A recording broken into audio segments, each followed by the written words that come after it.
I never thought a simple object in my house could change the way I saw my entire life. I had walked past that mirror for years, touched it absent-mindedly, even watched myself grow up in its reflection, never knowing that it held something my family had hidden away, something that would shatter everything I believed in. That night, it wasn't curiosity that led me there, it was something else, almost as if the mirror itself was calling me. I had just come home from another exhausting day, one of those nights when silence in the house feels heavier than noise. My parents were asleep, the hallway lights were off, and the only glow came from the dim bulb hanging over the staircase. I don't know why I stopped in front of that mirror. I had done it 1,000 times before. Maybe it was the way the light flickered, or maybe I noticed something I'd never paid attention to. A faint crack, not on the glass itself, but between the frame and the wall. Something about it looked wrong. I leaned closer, pressing my hand along the frame. The mirror seemed colder than it should have been, and for a moment, I felt a chill crawl up my spine. I almost walked away. But then I remembered the stories I overheard as a kid, the hushed whispers between my parents that always stopped when I entered the room. Words like "keep it hidden" and "not now." I never understood them back then. But that night, I remembered every single one of those moments, and they all pointed me back to the mirror. I pulled on the frame, half expecting it to stay firm. Instead, with a soft creak, it shifted. My breath caught in my throat. The mirror wasn't just hanging on the wall, it was part of something, a door maybe. My hands trembled as I pressed harder, and slowly, a hidden panel gave way. I stumbled back, heart racing, staring into the darkness that now yawned open behind it. It was a small space, narrow and suffocating, the kind of place you'd expect rats to crawl out of. But it wasn't empty. My eyes adjusted to the shadows, and I saw boxes stacked neatly, almost deliberately. Dust rose into the air as I stepped inside, the floor creaking beneath me. For a moment, I thought I heard something like breathing, faint and hollow. I froze, straining my ears, but the sound faded. Maybe it was just my imagination. The first box I opened wasn't extraordinary. Old photographs, some yellowed with age, faces I recognized and others I didn't. My grandparents, uncles, family gathering, smiles that seemed too wide, eyes that seemed to hide something. I flipped through them, confused but not yet alarmed. Then I opened the second box. Inside were letters, bundles of them tied with fading ribbon. I picked one at random and unfolded it carefully. The handwriting was shaky, unfamiliar, but the words made my skin crawl. They cannot know. If they ever discover the truth, everything will fall apart. Hide it well, or it will destroy us. The letter wasn't signed, and though I wanted to dismiss it as paranoia from some distant relative, something in my gut told me otherwise. I looked at the other letters, dozens of them, all carrying the same sense of urgency, secrecy, and fear. My hand shook as I set them aside and reached for another box. This one was heavier. I struggled to lift it, my breath coming in short gasps. When I finally pried it open, I felt my chest tighten. Inside were journals. Thick, leather-bound, their covers cracked with age. I opened the first one, and my father's handwriting jumped out at me immediately. I shouldn't have read it. I knew it even as my eyes scanned the first page. But something deep inside wouldn't let me stop. My biggest fear is that one day the mirror will be opened. If they ever find out what lies behind it, our family will never be the same. We promised each other we would never speak of it. But the guilt eats me alive. If anyone ever discovers the truth, I don't know how we will survive it. I dropped the journal as if it had burned me. My father's words echoed in my mind, wrapping around me like a vice. What was he hiding? Why behind the mirror? I glanced back at the frame, half expecting my parents to appear in the hallway, catching me in the act. But the house was silent, oppressively silent. I picked up the journal again, my fingers trembling as I flipped through the pages. There were entries about normal life, about me, about my mother, but woven between them were darker passages. Mentions of the truth, of what we did, of the night everything changed. None of it made sense, yet all of it felt heavy with dread. I didn't even realize I was crying until I felt the tears slip down my cheeks. My father, the man who raised me, the man I trusted more than anyone, what could he have been hiding so terrible that he buried it behind a mirror? I felt sick.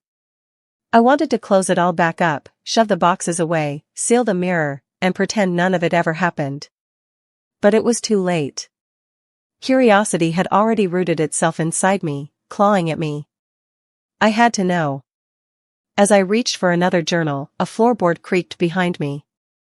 My blood ran cold. I turned slowly, my heart pounding so loudly it drowned out everything else. The hidden space was small, and the only way in or out was through the mirror's frame.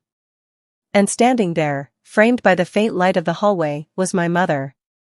Her face was pale, her lips pressed tight, her eyes locked on me with something I couldn't quite read: fear, anger, maybe even despair. For a long moment, neither of us spoke. "What are you doing?" she finally whispered, her voice shaking. I opened my mouth, but no words came out. I was caught. Her gaze flicked to the open boxes, the letters scattered across the floor, the journal in my trembling hands. For the first time in my life, I saw something in her eyes I had never seen before: pure terror. And that's when I realized whatever was hidden behind this mirror wasn't just a secret. It was a truth my parents had buried so deep, they would rather destroy themselves than let me find it. And I had just unearthed it. The moment her eyes locked with mine, I felt smaller than I had ever felt in my life. My mother's expression wasn't just fear, it was something deeper, something like resignation, as if she had always known this day would come. She stepped closer, her hand trembling slightly as she reached for the journal in my hands. I pulled it back instinctively, clutching it to my chest like it was my only lifeline.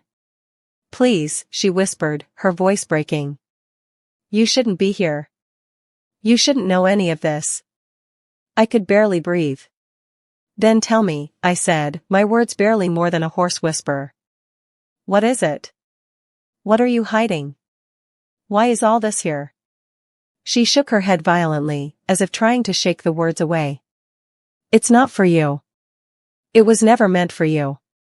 Her hands trembled as she picked up one of the letters scattered across the floor, her eyes scanning it quickly before she crushed it in her fist. "These words, these memories, they will only destroy you." But it was already too late. My chest felt heavy, my heart hammering. "Destroy me how?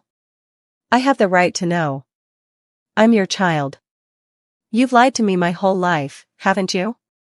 Her lips trembled, her eyes shining with unshed tears. She looked at me like I was still her baby, but her silence screamed louder than words.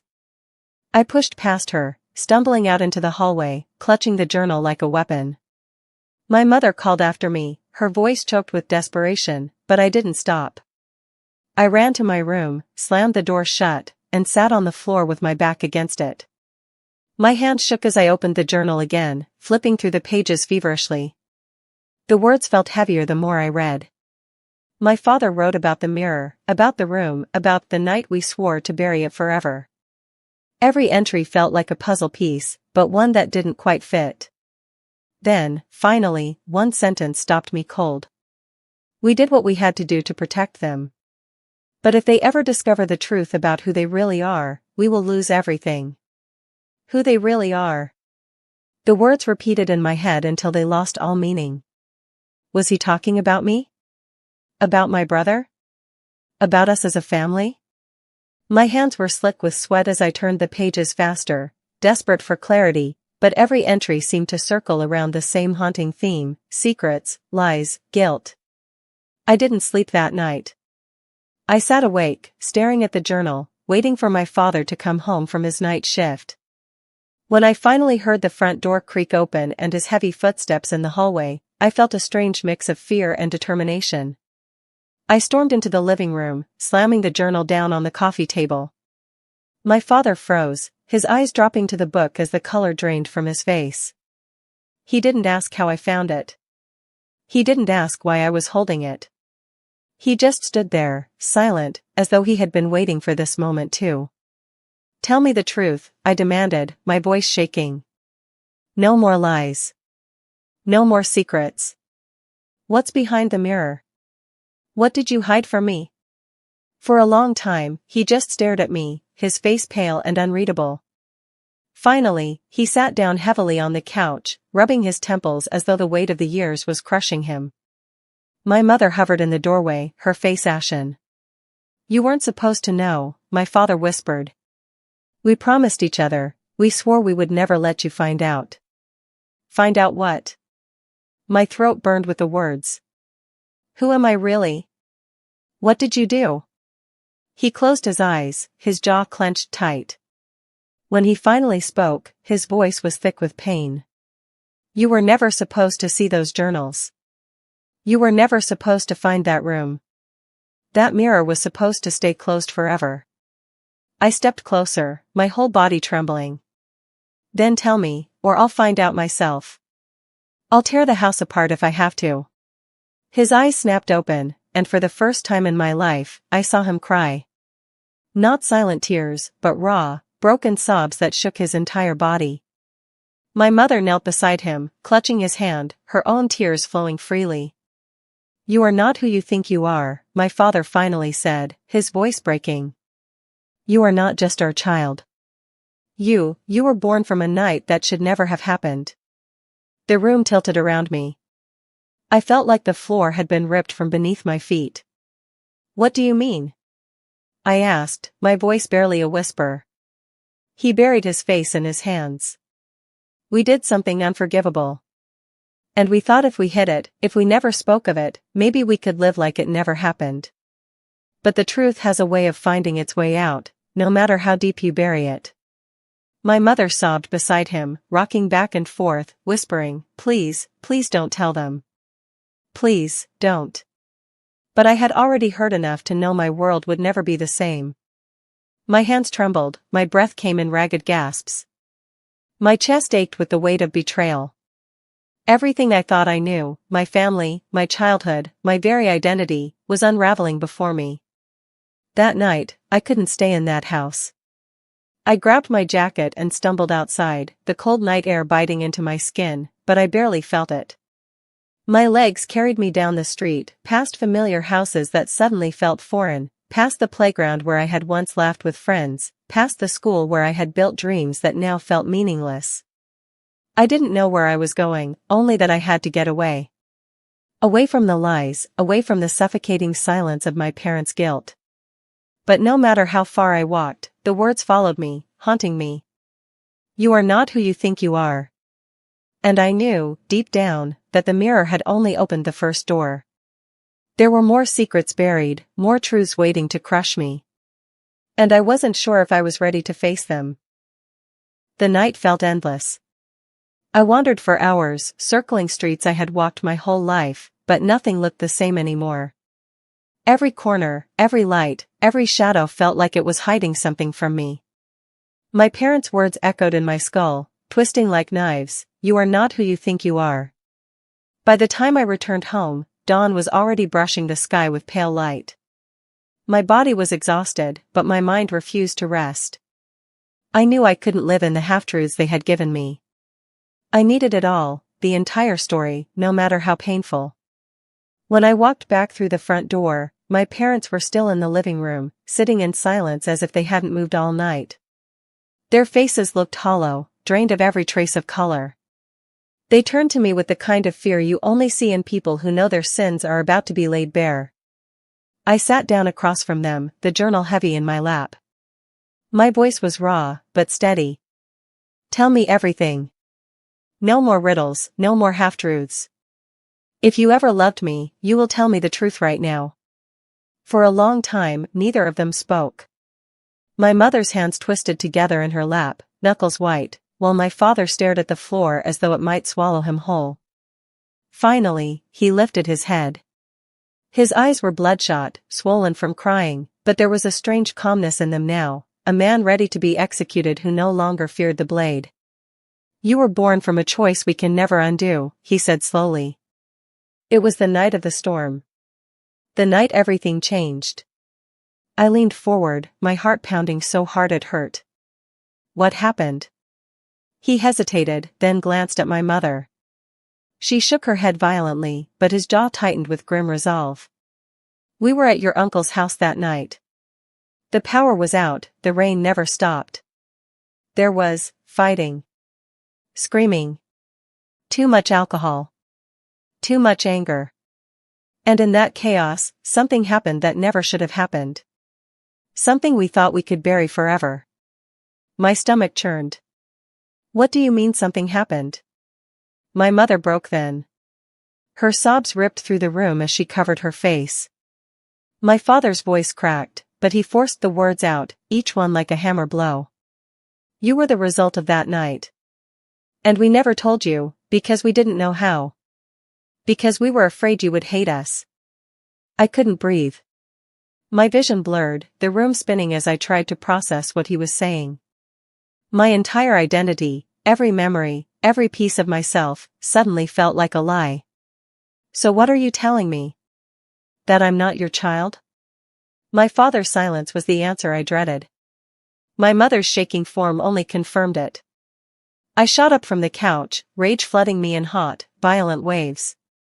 So my whole life has been a story you made up? You let me grow up thinking I was safe, loved, when the truth is I was just, my words broke off as tears strangled me. You are loved, my mother cried, reaching for me. No matter what, you are mine.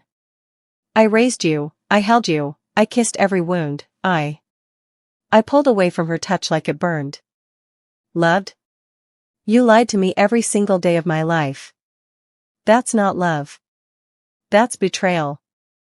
The weight of the journal in my hand suddenly felt unbearable. I hurled it across the room, pages spilling everywhere, scattering like broken glass. In the silence that followed, I realized something colder than anything they had confessed. There was still more. Because the journal didn't just talk about me. It mentioned the room. It mentioned the mirror. It mentioned promises to bury it forever. I wasn't done. Not yet. I wiped my face and glared at them, my voice shaking with fury. What's behind the mirror? What's in that room? Their faces drained of what little color they had left. My father stood suddenly, gripping the edge of the table like he needed it to stay upright. You don't want to know. Yes, I do, I snapped. You've taken everything from me already. What else could possibly be worse? He looked at me for a long, agonizing moment, then finally nodded. Fine. You want the truth? Come with me. The three of us walked in silence, our footsteps echoing down the hallway that felt colder than it ever had before. My father led us to the old study at the end of the hall, the room we had all but forgotten. He stopped in front of the tall, antique mirror that leaned against the far wall. Its surface was cracked slightly at the corner, a jagged scar running through the glass. He reached behind it and pulled a small brass key from a hidden compartment in the wood. My stomach twisted as he knelt down, pressing the key into a lock I hadn't even realized was built into the floorboards. With a slow, heavy creak, a trapdoor opened beneath the mirror, revealing a staircase spiraling into darkness. I froze, dread clawing up my throat. My mother shook her head desperately, her voice trembling. Don't take them down there. Please. They don't need to see. But my father only whispered, they already know too much. The air grew colder as we descended, the darkness pressing in tighter with each step. My heart hammered against my ribs, the sound loud in my ears. When we finally reached the bottom, a single bare bulb flickered to life, casting sickly light across the small concrete room. And that was when I saw it. The walls were covered in old photographs, dozens of them, maybe hundreds, yellowed with age, curling at the edges. And in every single one of them was a child. Different ages, different clothes, but the same face. My face. My knees buckled. My breath caught in my throat. What is this? My father's voice cracked. It's you. Over and over again. Because you weren't born once. You were born many times. The words hit me like a thunderclap. My stomach churned, bile rising in my throat. That's not possible. My mother clutched my arm, sobbing uncontrollably. We tried to stop it. We tried to break the cycle. But no matter what we did, you always came back. Always. My head spun, the photographs closing in around me, the walls shrinking tighter. You're saying I've lived before? That I've died? My father nodded, tears streaking down his face. Every time, the truth destroyed you. And every time, we tried to protect you. But the mirror brings you back. My chest tightened, the world tilting violently. Rage, grief, terror, all of it boiled inside me until I thought I would explode. So I was never really free? My entire life was just a repetition? A lie you let me keep living? My parents said nothing. They couldn't. Because there was no excuse big enough to cover the devastation they had unleashed on me. I stumbled back, my vision blurred with tears. The photographs seemed to mock me, hundreds of versions of myself staring down, each one frozen in time, each one screaming silently for release. And in that moment, something inside me shattered. I screamed. I screamed until my throat tore raw, until my body collapsed to the cold floor. I screamed for every lie, every false memory, every version of myself that had lived and died without ever knowing the truth. My parents tried to hold me, but I shoved them away, my voice breaking. I hate you. I hate you for what you did to me. For what you made me. The bulb above flickered, buzzing louder, then finally went out, plunging us into total darkness. And for the first time in my life, this life, at least, I realized the truth. This wasn't just betrayal. This was a curse. And now that I knew, I wasn't sure I would ever escape it.